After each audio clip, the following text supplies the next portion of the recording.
May I come in, sir? Yes.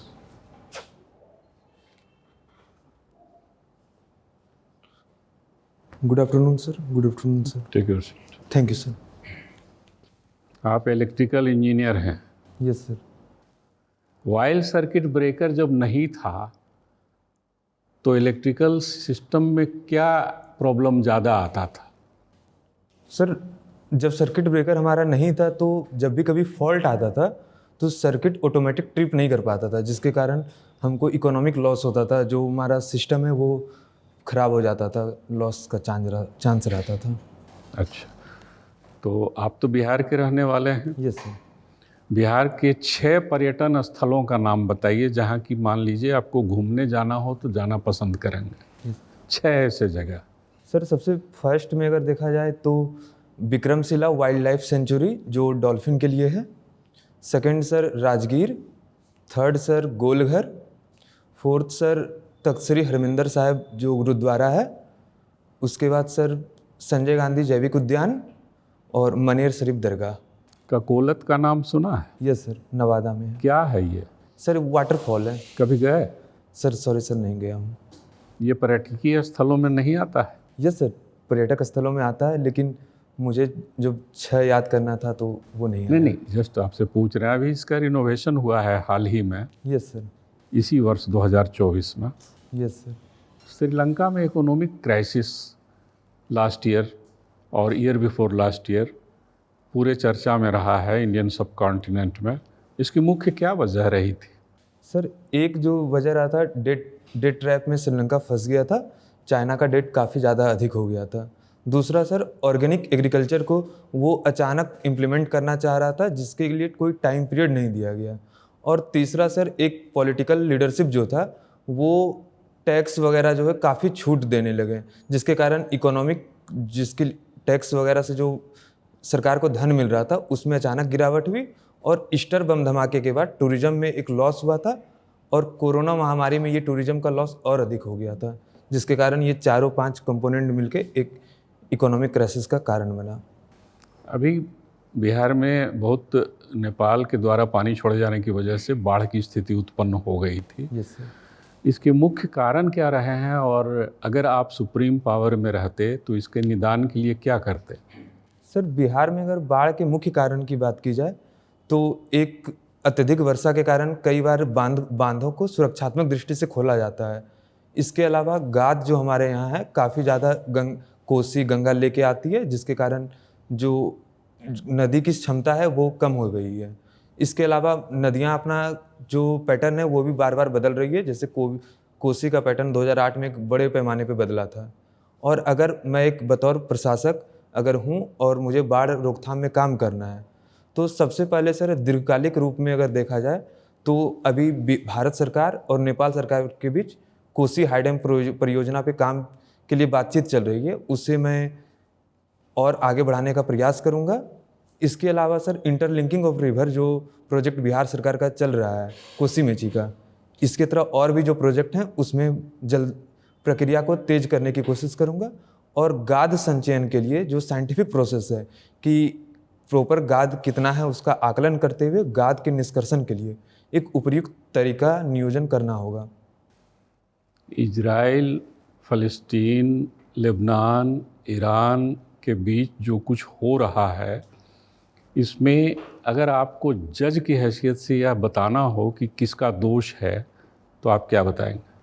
Sir, अगर Israel और फ़िलिस्तीन में सर अगर देखा जाए तो 7 अक्टूबर को जो घटना घटी, एक हमास टेररिस्ट ग्रुप ने इजराइल के लगभग 1200 लोगों को बंधक बना लिया।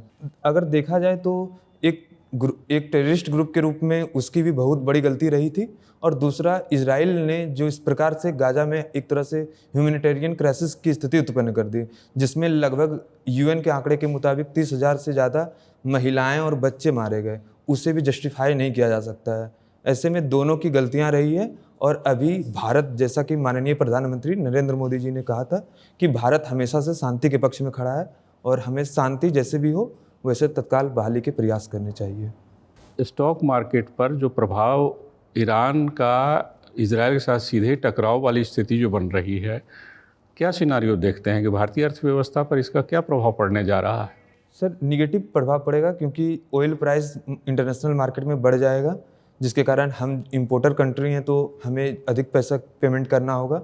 इसके अलावा जो मिडिल ईस्ट में अगर हालत ख़राब होते हैं तो इंडिया के IMEC कॉरिडोर जो हैं, या फिर रसिया और इंडिया को जोड़ने के लिए जो एक और प्रोजेक्ट पे काम चल रहा है, उसमें भी धीमापन आने की संभावना है। और ईरान के साथ जो हमारे चाबहार पोर्ट पे एक डील हुआ है, उसमें भी भारत सक्रिय रूप से काम नहीं कर पाएगा। ऐसे में जियोपॉलिटिक्स, इकोनॉमिक्स दोनों बेसिस पे भारत को नुकसान देख सकते हैं। मिस्र की जो भूमिका होनी चाहिए इस युद्ध वाली स्थिति में, क्या मिस्र अपनी भूमिका में है? सर चूँकि मेरी जानकारी में मिस्र गाजा से अपनी सीमा साझा करता है, ऐसे में वह जो गाजा के लोगों की मानवीय मदद कर सकता है, लेकिन एग्जैक्ट उसकी भूमिका अभी क्या है इसके बारे में मुझे सर जानकारी नहीं है। जान लीजिएगा, यस सर। रिलेवेंट है ये। Yes sir. आनंद सर, आपने ऑप्शनल में ज्योग्राफी क्यों रखा है? सर ज्योग्राफी रखने के पीछे मुख्य रूप से 3 वजहें थी। पहला कि ज्योग्राफी प्री और मेंस मुझे दोनों में हेल्प कर रहा था, और अन्य ह्यूमैनिटीज़ के सब्जेक्ट के तुलना में मुझे ज्योग्राफी में रुचि भी लगी। और 68 के बाद सर पेपर चूँकि ऑप्शनल का क्वालिफाइंग हो गया है, ऐसे में मैं किसी कंपलसरी सब्जेक्ट को रखना चाहता था जिससे कि मैं अपना टाइम अपने वीक पोर्शन में अधिक यूटिलाइज कर सकूं उस टाइम का। मान लीजिए कि इंडिया में 12:30 बजा है, जी सर। लंदन में कितना बजेगा? सर 5.5 घंटा हम लोग आगे चलते हैं तो उससे 5.5 घंटा पहले मीन्स कि 6:30 है सर। 6:30 बजेगा। और यहाँ 12:30 बजे है, 5 घंटे का अंतर है। नहीं सर, 5.5 घंटा। 5.5 घंटे। Yes sir. IST क्या है? Sorry sir. Indian standard time क्या है, कौन सा? सर 82.5 डिग्री जो देशांतर रेखा है वो इंडियन स्टैंडर्ड टाइम कही जाती है। एक स्टैंडर्ड टाइम बनाने की क्यों ज़रूरत पड़ती है? सर लोकल टाइम एक जिसकी, सॉरी सर मुझे एग्जैक्ट इसकी जानकारी नहीं है। इंटरनेशनल डेट लाइन क्या है? सर 180 डिग्री देशांतर रेखा। क्या इसका असर होता है? सर उसके अगर हम पश्चिम से पूरब की तरफ जाएंगे तो एक दिन बढ़ जाता है, और उल्टा दिशा में जाने पे एक दिन घट जाता है। ऐसा कौन लोग करते हैं? सॉरी सर मुझे जानकारी नहीं है। वही नाविक जहाज वाले जो हैं, ये बॉर्डर के इस पार दूसरा डेट है, बॉर्डर के उस पार वो है, तो अपन में जोड़ते हैं क्योंकि इससे संतुलन बना रहता है। Yes sir. Thank you sir. Ukraine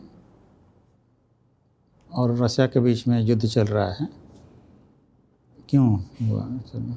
sir इसमें मुख्य कारण ये है कि रूस चाहता है कि नाटो की सीमा रूस से और नज़दीक ना आ जाए। इसके कारण वो रूस का मानना है कि यूक्रेन को नाटो सदस्य ये गारंटी दे कि यूक्रेन को कभी वो नाटो में शामिल नहीं करेंगे। ये गारंटी मांग रहे थे, लेकिन हमारे जो जेलेंस्की महोदय हैं उन्होंने कह दिया था कि एक तरह से सक्रिय भूमिका निभाई कि यूक्रेन नाटो का सदस्य बनना चाहिए। इसी सब क्राइसिस में रूस ने यूक्रेन पर हमला कर दिया। इंडिया की विदेश नीति यूक्रेन युद्ध और इजराइल और ईरान युद्ध के बीच में जो है क्या है रही है सर विदेशी नीति? सर अगर देखें तो अभी हाल में हमारे माननीय प्रधानमंत्री श्री नरेंद्र मोदी जी जब यूक्रेन के यहाँ गए थे तो उन्होंने वहाँ बोला था कि भारत हमेशा शांति के पक्ष में खड़ा है, और रूस को भी उन्होंने G20 में G20 में इंडोनेशिया में कहा था कि this is not an era of war. ये कोई युद्ध का मतलब अभी समय नहीं है। ऐसे में हमारी भूमिका हमेशा शांति के पक्ष में है। जैसे भी हो शांति पूरे ग्लोबल ऑर्डर में होनी चाहिए। इंडिया को लोग मीडिएटर के भूमिका में भी बढ़ावा दे रहे थे। बहुत से कंट्री इंक्लूडिंग रसिया भी, यूक्रेन भी, उन लोगों ने इंडिया का नाम लिया कि इंडिया चाहे तो युद्ध बंद करवा सकता है। ऐसा क्या है? यस सर, चूँकि अभी अगर देखा जाए तो कुछ गिने चुने ही देश हैं जो अभी हाल में माननीय पुतिन महोदय से भी मिल के आए और माननीय जेलेंस्की महोदय से भी मिल के आए। उनमें अगर देखा जाए तो अभी जैसे इटली की माननीय प्रधानमंत्री जॉर्जिया मेलोनी हैं, उन्होंने भी एक स्टेटमेंट दिया था कि चीन और भारत 2 ऐसे देश हैं जो यूक्रेन रूस की जंग में मीडिएटर की भूमिका निभा सकते हैं। और चूंकि दोनों के साथ हमारे संबंध अच्छे रहें तो हम ये कोशिश कर सकते हैं। तो एक तरफ तो हम लोग विश्व गुरु बनने की कोशिश कर रहे हैं और दूसरी तरफ अपने ही आंगन में युद्ध छिके हुए, अपने ही घर के आसपास जो है बिखराव हो रहा है। जैसे पिछले दिनों में देखे होंगे बांग्लादेश का, श्रीलंका का, म्यांमार का, पाकिस्तान तो ऑलरेडी है ही, नेपाल का देखे होंगे, वहाँ कम्युनिस्ट शासन आ गया। इस तरह तो हम लोग जो है अपने नेबर्स पर ध्यान न देकर हम लोग ग्लोबल इश्यूज़ पर ज़्यादा दे रहे हैं। सर मुझे लगता है जो हमारे नेबरहुड में जो समस्याएं थी वो मुख्यतः उनके इंटरनल पॉलिटिक्स के कारण थी। और भारत हमेशा से नेबरहुड फर्स्ट पॉलिसी में इस बात को सामने रखते रहा है कि भारत की भूमिका कभी भी अपने पड़ोसी देशों की अंदरूनी राजनीति में नहीं रहेगी। इसलिए हमने इससे दूरी बनाई है। लेकिन एक पड़ोसी के तौर पे जो मदद हम श्रीलंका, बांग्लादेश या म्यांमार की कर सकते थे हमने वो की है और आगे भी करने का वचन दिया है। इसका रिटर्न क्या मिला? हम अपने सारे रिसोर्सेज उनको दे रहे हैं, श्रीलंका को, नेपाल को, बांग्लादेश को, लेकिन वे लोग तो कुछ केयर नहीं करते इंडिया का। क्या ऐसा सही है? सर जैसा कि मुझे लगता है कि जैसे हमारे जो पूर्व प्रधानमंत्री, पूर्व विदेश मंत्री थे इंद्र कुमार गुजराल, उन्होंने भी एक सिद्धांत दिया था कि भारत को अपने नेबरहुड में कभी भी वो वाली भूमिका नहीं निभानी चाहिए कि हम इसके लिए कुछ कर रहे हैं तो वो भी हमारे लिए कुछ करें। हमें एक बड़े भाई के तौर पे ये काम करना चाहिए। और अगर देखा जाए ग्लोबल पॉलिटिक्स में भी तो उन्होंने भी काफ़ी हमें जो ग्लोबल ऑर्डर है उसमें सहायता की। जैसे मालदीव में अभी माननीय मोइजू जी जीत कर आए थे। पहले वो इंडिया आउट के कैंपेन के साथ आए थे, लेकिन हाल में उन्होंने अपने कई प्रेस वार्ताओं में कहा है कि उनके संबंध इंडिया से काफ़ी अच्छे हैं। और वो इसके अलावा श्रीलंका में भी जो हमारे माननीय विदेश मंत्री भी गए हुए थे और श्रीलंका के माननीय राष्ट्रपति ने यह कहा है कि वो श्रीलंका की भूमि को कभी भी भारत के विरुद्ध यूज होने के लिए नहीं देंगे। गुजराल डॉक्ट्रिन बात की तो क्या मोदी जी की डॉक्ट्रिन उससे जो है मेल खाती है कि चेंजेज हैं? सर कुछ कुछ चीज़ें डॉक्ट्रिन से मेल खाती हैं और कुछ कुछ चीज़ें चेंज भी हैं। जैसे कि हम पहले नॉन अलाइनमेंट पे थे, हमारी भूमिका थी, जो कि माननीय विदेश मंत्री श्री एस जयशंकर जी ने कहा था कि अब हम लोग नॉन अलाइनमेंट की जगह ऑल अलाइनमेंट में आ गए हैं। तो समय के साथ परिस्थिति के अनुसार हम लोग इसमें बदलाव करते हुए नए ग्लोबल ऑर्डर में अपनी भारत की स्ट्रेटेजिक ऑटोनॉमी के साथ खड़े हैं। Ankit, you are an electrical engineer, ना? Yes sir. What is current? Sir What is electricity? पहले ये बताओ, इलेक्ट्रिसिटी क्या है? सॉरी सर मैं भूल रहा हूँ अभी। What is current? Sir charge flow के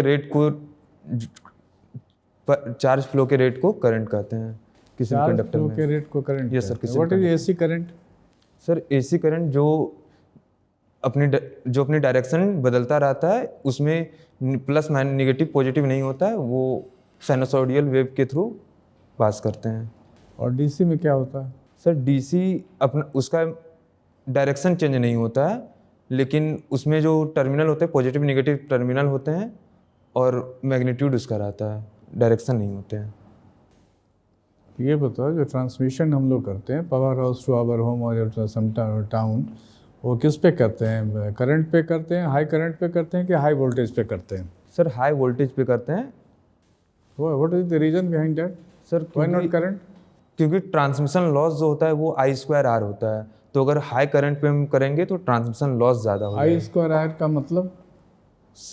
सर इतना एनर्जी हमारा ट्रांसमिशन में लॉस हो जाएगा। मतलब what is I indicate for? Sir I indicate current, R indicate resistance. If just the product of two thing, current and resistant, yes sir. तो resistance को हम लोग काफ़ी कम कर दें, ऑलमोस्ट जीरो कर दें, तो फिर लॉस एकदम जीरो हो जाएगा। यस सर हो जाएगा, लेकिन सर आइडियल मतलब किसी भी कंडक्टर का रेसिस्टेंस जीरो नहीं होता है। हम लोग जो या मिनिमम हम कर सकते हैं ना। Yes sir. तो फिर ये which will be a better conductor, copper wire और aluminium wire? Sir better copper wire. वही सर इसकी कंडक्टिविटी ज़्यादा होती है, रेसिस्टेंस कम होता है। कंडक्टिविटी ज़्यादा होती है। Yes sir. और ऐसा ठीक है। तो हम लोग यदि इसको जो है देखते हैं, हाँ घर में 110 यूज़ करते हैं, 220 यूज़ करते हैं, सो इट इज़ 11,000 करते हैं, ठीक है। Why it is in multiple of 11?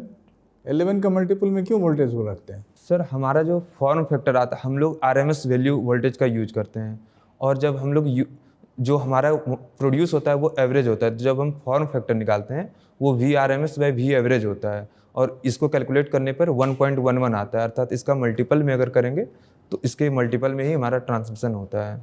तो इससे बेनिफिट क्या है ये बताओ ना, मल्टीपल में नहीं करेंगे तो क्या बेनिफिट नहीं होगा? सर अगर जैसे हमारा ट्रांसमिशन में हम लोग मान के चलते हैं कि अगर 10% लॉस होता है तो हमारा जो करंट वोल्टेज बचेगा, अगर हम 11,000 भेज रहे हैं तो 10,000 के आसपास बचेगा। तो फाइनली ट्रांसमिशन लॉस के बाद भी हम जितना वोल्टेज सप्लाई करना चाहते हैं वो हमें आउटपुट में मिल जाता है, इसीलिए करते हैं। अमेरिका में 110 की यूज़ करते हैं, इंडिया में 220 यूज़ करते हैं, वोल्ट क्यों? Which one is beneficial?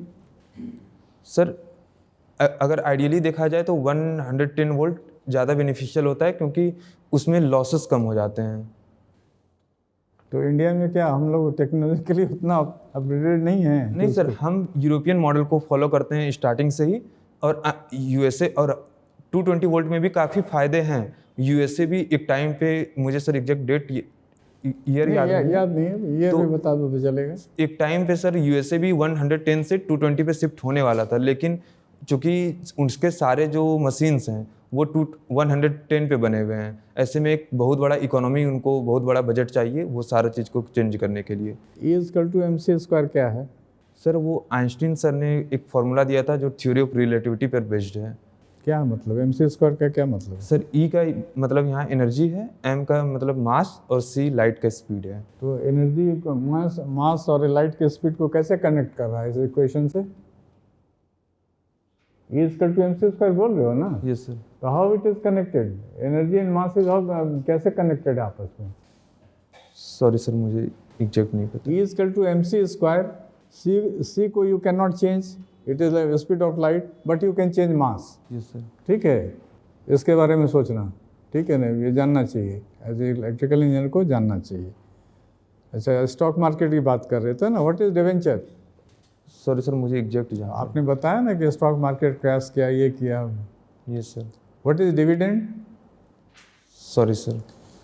अच्छा, आपने इसकी भी बात की, नाटो की भी बात की थी। Yes sir. उसका काउंटर पार्ट ऑर्गेनाइजेशन क्या है?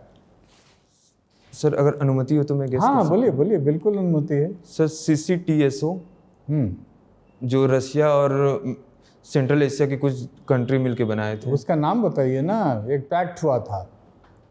सॉरी सर, मैं एग्जैक्ट भूल गया हूँ। W से उसका नाम है, इतना हिंट दे देते हैं। नाटो का वार्सो पैक्ट। हाँ, वार्सो पैक्ट। यस, क्या गुड। सर। अच्छा, कोल्ड वार से क्या समझते हैं? कोल्ड वार चल रहा है कि नहीं, पहले ये बताइए। सर मेरा मानना है कि अभी कोल्ड वॉर का दौर नहीं चल मेरा रहा है। मानना है, आपके मानने से नहीं होगा ना। जो वर्ल्ड मानती है वो बताना होगा ना। तो कोल्ड वार अभी चल रहा है या ख़त्म हो गया, और कब ख़त्म हो गया? चलो इतना हिंट हम दे देते हैं। सर 1991 में जो सोवियत संघ के विघटन के बाद माना जाता है कि कोल्ड वॉर खत्म हो गया है। अच्छा, ठीक है। सोवियत का विघटन हुआ तो उसमें कितने कंट्रीज निकले? सर एग्जैक्ट मुझे डेटा। ठीक है, ओके, देख लेना। बिहार और झारखंड का डिवीज़न कब हुआ? सर 15 नवंबर 2000 ईस्वी। 15 नवंबर 2000। ठीक है। आपने एक डॉल्फिन सेंचुरी का नाम लिया था। Yes sir. आपने भी बताया था ना कि पर्यटन में हम वहाँ जाना चाहेंगे। Yes sir. अब भागलपुर के भी हैं। तो डॉल्फिन सेंचुरी कहाँ से कहाँ तक है? सर सुल्तानगंज से लेके कहलगांव तक जो 30 किलोमीटर का बेल्ट बनता है उसमें है। क्यों वहाँ है? सर मेरी जानकारी में वो डॉल्फिन के लिए फेवरेबल जगह है, वहाँ एग्जैक्ट इसकी जानकारी नहीं है सर। अच्छा, ठीक है। डॉल्फिन डे कब मनाते हैं कंट्री में? सर 5 अक्टूबर। 5 अक्टूबर को, गुड। अच्छा, अभी जो फ्लड आया बिहार में, उसमें कुछ ज़िले का नाम बता सकते हैं जो प्रभावित हुए हैं? ये सर लगभग 16 जिले प्रभावित हुए हैं, जिसमें सुपौल, सहरसा, मधेपुरा, पूर्णिया, भागलपुर, किशनगंज, इसके बाद इस साइड दरभंगा, पश्चिमी चंपारण के भी कुछ भाग प्रभावित हुए हैं सर। बिहार का क्या मतलब, बिहार स्टेट का क्या मतलब है नाम का? सर बिहार का नाम बिहार के संदर्भ में पड़ा है, जिसमें जो बौद्ध धर्म में एक आवास स्थान के रूप में, एक पूजा घर के रूप में देखा जाता है। राजगीर क्यों फेमस है? सर राजगीर कुछ हिस्टोरिकल बैकग्राउंड है, जिस मगध साम्राज्य की पहले राजधानी रही थी। कई सारे जो एंसेंट समय के किले हैं वो हैं। इसके अलावा अगर देखा जाए तो इको टूरिज्म। साइक्लोपियन वॉल का नाम सुना है? Yes sir. कहाँ है, क्या है? सर राजगीर में ही है, काफ़ी लंबी दीवार, शायद विश्व की सबसे लंबी दीवार मानी जाती है उसको। विश्व की? तो चाइना कहाँ जाएगा? विश्व की सबसे लंबी दीवार ये हो जाएगी तो सॉरी सर। Nothing, sorry. नहीं, ठीक, ओके सर। आपकी हॉबी में है कि आप मिट्टी के बर्तन बनाना पसंद करते हैं। Yes sir. तो मिट्टी के बर्तन माने क्ले पॉट, यस सर। चीनी मिट्टी के बर्तन से ये मिट्टी के बर्तन में क्या फ़र्क है? सर चीनी मिट्टी के बर्तन जो हैं उसमें हम लोग कुछ कुछ रसायन केमिकल का भी उपयोग करते हैं, जबकि जो नॉर्मल क्ले हम लोग जो चाक पे बनाते हैं उसमें किसी भी प्रकार के बाहरी रासायनिक पदार्थ का उपयोग नहीं करते हैं और ये स्वास्थ्य के लिए लाभदायक माना जाता है। अच्छा, तो मतलब आप अपने हाथों से बना लेते हैं? Yes sir. किस चीज़ पर बनाते हैं? सर चाक। परंपरागत चाक पे कि वो मशीन वाला जो आजकल आया है, मोटराइज्ड सर चाक? पहले परंपरागत चाक पे बनाते थे, अब इलेक्ट्रिक चाक आ गया है तो उस पर बनाते हैं। क्या क्या बना लेते हैं? सर मोस्टली सर छोटे जो दिवाली के समय जो यूज में आते हैं, जैसे दिया या फिर ढक्कन वगैरह होता है, घड़ा वगैरह में थोड़ा अधिक कुशलता की ज़रूरत होती है, जो कि मैं अभी तक नहीं सीख पाया हूँ। तो कहाँ से ये सीखा आपने? सर मेरे बड़े पापा ये काम करते हैं तो मैं उनसे सीखता हूँ ये। बचपन से? Yes sir. वेरी गुड, बहुत अच्छी। ठीक है Ankit, thank you. Thank you sir. We will call you after 1 minute, okay?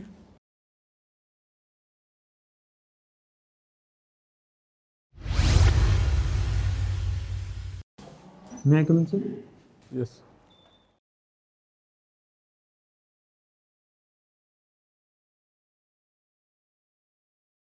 अंकित, लगभग हम लोग 25 मिनट तक आपस में बातचीत किए।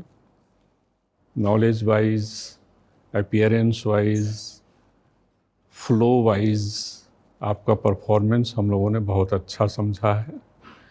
और कुछ ऐसी चीज़ें जो आपको सजेस्ट करनी है, उसमें एक चीज़ है कि जैसे आप को कोई चीज़ नहीं आ रहा है किसी का आंसर, तो प्रायः आपने फॉलो किया है इस चीज़ को कि उसको बड़ी विनम्रतापूर्वक कह देना है कि मैं नहीं जानता हूँ। उसमें बहुत विलम्ब करने की आवश्यकता नहीं है और बहुत अंतरिक्ष में देखने ढूंढने की भी आवश्यकता नहीं है।